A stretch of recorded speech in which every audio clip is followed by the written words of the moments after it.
6 things people do who are good with money. There is still too much month left at the end of the money? Then maybe these tips from people who are good with money will help you. 1. They always keep an eye on their account balance. It's certainly not the most popular task, but people who check their account balance regularly and know exactly how much money they have available in theory or even in practice handle their money differently. Those who check their account balance now and then are more likely to think to themselves, it's okay.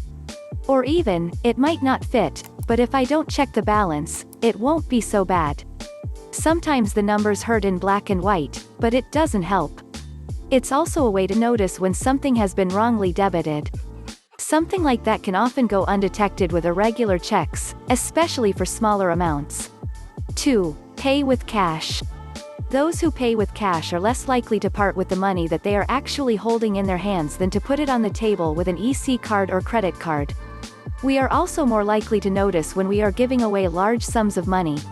If you are disciplined and pay with cash more often, you will end up spending less. 3. You use capital building benefits. People like to take free money. The so-called capital building benefits are thus free money. Put simply, it works like this. You save a small sum every month, the boss gives you a share. This amount adds up over a couple of years.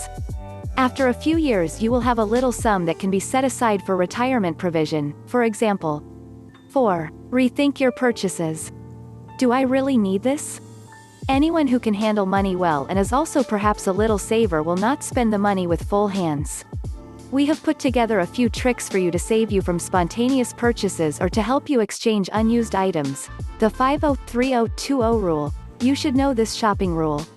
Find the link to this video in the description box below. 5. Don't live beyond your means. Those who can handle money well know what they can spend. Even if the desires and the temptation are so great, only the money that you actually have can be spent. Everything else has to wait. 6. Keep a budget book. This sounds absolutely old-fashioned, but it is a tried and tested means of keeping an eye on income and expenses and of managing your budget. Our grandmothers and grandpas already knew that. In the past, everything was written in a booklet, and today there are apps for that.